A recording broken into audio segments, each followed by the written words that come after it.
They think they're smarter than everyone, more intelligent, more cunning, literally unstoppable. But then they get caught. And the reason they get caught? Well, it reveals absolutely everything about their psychology. Because narcissistic serial killers don't actually want to get away. Deep down, they want to be caught. Stay tuned, because this explainer is going to completely change how you see serial killers forever. So, why did the most cunning killers always end up getting caught? Let's dive right into this. You know, Hollywood and pop culture have really sold us this very specific image of the serial killer. We always imagine this unstoppable evil genius, someone who just operates perfectly in the shadows and is always 10 steps ahead of the police. It's like they're mythologized. But when you actually look at the forensic psychology and the hard data, that whole myth just falls apart completely. The most dangerous predators in our society share a fatal, hardwired psychological flaw. And today, we're going to dissect exactly what that flaw is. Now, what's super interesting about the actual data is how quickly it shatters that mastermind illusion. Research looking at the intelligence of serial killers shows that, statistically, they just aren't the brilliant geniuses they think they are. Not even close. The median IQ for serial killers overall sits right at 89. That's actually below average. Even the ones classified by the FBI as organized killers, the ones who plan methodically, they average an IQ of just about 99. Still completely average. And the disorganized ones are sitting right around 93. So, if it isn't superior intelligence keeping them under the radar for so long, what on earth is it? Section 1. The Myth of the Mastermind. To answer that, we've got to contrast the grand illusions they hold about themselves with the cold, clinical reality of their pathology. Psychiatrist Hervey Cleckley coined this brilliant term, the mask of sanity. It's this terrifying state of adaptation where a deeply disturbed person can appear incredibly charming, totally normal, and honestly, even highly successful. They use this superficial charm like a cloak. They aren't hiding because they're invisible, they're hiding in plain sight by perfectly mimicking human empathy. They learn exactly what society expects a good person to act like, and they just wear that mask to totally conceal their predatory nature. Section 2. Defining malignant narcissism. So, what exactly is lurking underneath that mask? The absolutely crucial point here is understanding something called malignant narcissism.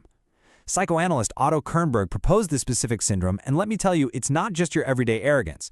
Malignant narcissism is a highly dangerous cocktail. It combines narcissistic personality disorder with antisocial features, which basically means they have zero regard for the law or the rights of anyone else. It involves deep paranoia, but most chillingly, it involves what clinicians call egosonic sadism. That's a big, academic term, but all it really means is that their aggression and their cruelty don't cause them an ounce of guilt. Actually, they idealize it. They view their ability to inflict pain and dominate other people as a massive source of strength and superiority. They literally feel good about being cruel. Let's look at how this pathology actually plays out on a practical level. The FBI developed a technique to classify these killers into two broad categories: organized and disorganized. The organized killer is often pretty socially adept. They might have a family, a steady job, and they plan their crimes methodically. They even follow the media closely to admire their own handiwork. The disorganized killer, on the other hand, is usually socially inadequate. Their crimes are sudden, completely impulsive, and they leave these chaotic scenes behind with absolutely zero plan for getting away. But here's the thing. Regardless of how organized they are, that underlying malignant narcissism is exactly what's pushing them forward. And the scary part? We can often spot this developing incredibly early on. Have you ever heard of the McDonald triad? It outlines 3 specific childhood behaviors that are disproportionately found in the histories of future violent predators. We're talking about a strong fascination with fire setting, sadistic activity that's usually directed at torturing animals, and bedwetting well beyond the age of 12. Now, obviously, this isn't a 100% guarantee, but these are massive glaring red flags that a child's internal moral compass is failing to develop normally. It's essentially paving the way for that egosyntonic sadism we were just talking about. Section 3. The Compulsion to Return. So if they have this mask and they have this intense, sadistic drive, why don't they just commit the crime and walk away forever? Well, because they don't just kill and move on. There's a deeply ingrained psychological loop at play here. First comes the planning and the act itself. Then they enter this cooling-off period. But right here is exactly where their narcissism completely betrays them. Step 3 is the compulsive return. Their absolute hubris, their obsessive need to relive the triumph, pulls them back like a giant magnet. And it's that very specific psychological compulsion that leads them directly to step 4, inevitable capture. And this next case brilliantly illustrates that fatal flaw. This quote is from Dr. Mickey Pistorius. She's an expert forensic psychologist who profiled serial killers for the South African police. She actually worked on the harrowing Station Strangler case, where over 20 little boys were tragically murdered. Well, at one of the crime scenes, investigators found a decomposed body, but sitting right next to it was a fresh bottle of liquor. Dr. Pistorius realized that only the killer would sit drinking next to the victim, which meant he had actually returned to his own crime scene long after the fact, just to sit there and drink. He returned to literally celebrate his triumph. His obsessive compulsion to admire his own work completely overrode his basic human survival instinct. See, they view these crime scenes as their own personal graveyards. Dr. Pistorius notes that these killers develop an extreme territorial possessiveness over these spaces. Just look at the Cleveland serial killer David Salepe. He actually left a brand new victim in the exact same spot where the police had just finished clearing a previous body. I mean, that is pure, unadulterated arrogance. It's total defiance. They are essentially telling the cops, this is my territory and there's absolutely no way you can stop me. And it's exactly this massive territorial possessiveness that puts them right back into the crosshairs of law enforcement. Section 4. Craving the spotlight. Because for a malignant narcissist, committing the perfect crime just isn't enough if nobody actually knows how brilliant they are. Their desperate, agonizing need for a narcissistic supply is what ultimately seals their fate. Take killers like Dennis Rader or David Berkowitz, the son of Sam. They simply couldn't handle the silence. They craved public validation so deeply that they actively mailed these mocking, taunting letters to the police and the press. They literally demanded recognition. They needed the whole world to fear them and admire their cunning. But by reaching out and taunting the authorities like that, they create the exact physical and psychological evidence that ultimately destroys them. So let's rapidly break down this clinical countdown. Here are the 6 core psychological reasons these predators fail. Number 1, grandiosity. They genuinely think they are way smarter than they actually are. Number 2, territorial possessiveness. They literally cannot stay away from their crime scenes. Number 3, that desperate need for media recognition.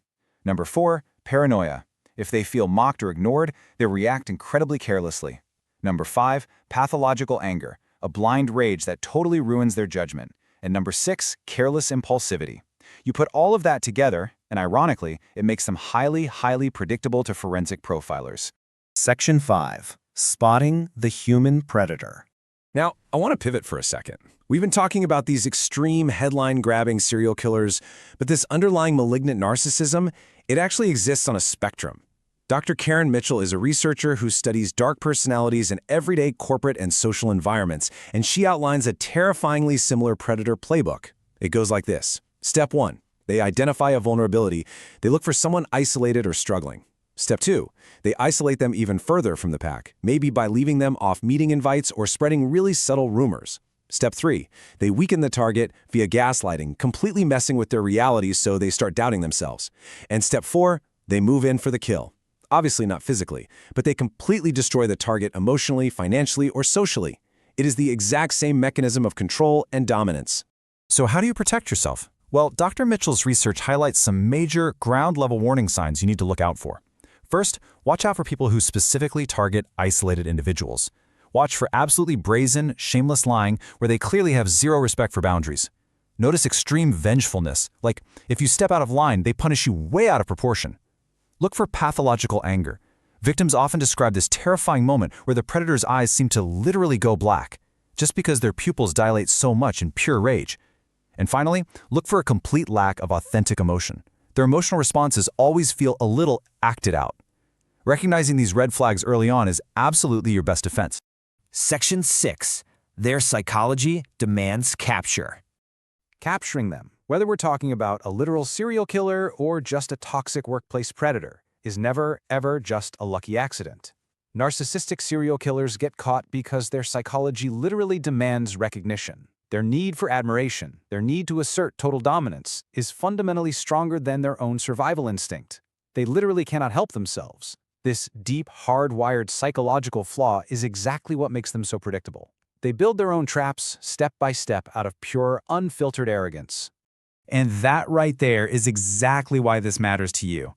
Understanding this psychological flaw isn't just about knowing some cool true crime trivia. It helps us spot dangerous, malignant narcissists super early. We're talking in our workplaces, in our social circles, in our own relationships. We can spot them before they even have the chance to act and destroy lives. Having a real knowledge of how the predator mind works is quite literally our absolute best defense. So I really have to ask you, which red flag did you recognize from someone in your own life? Have you ever encountered that fake mask of sanity? Or maybe that sudden, terrifying flash of pathological anger? Let me know down in the comments. I read every single one. If you found this explainer eye-opening, please hit that like button and subscribe for more deep dives into the wild psychology of human behavior. Stay safe, stay aware, and I will see you in the next one.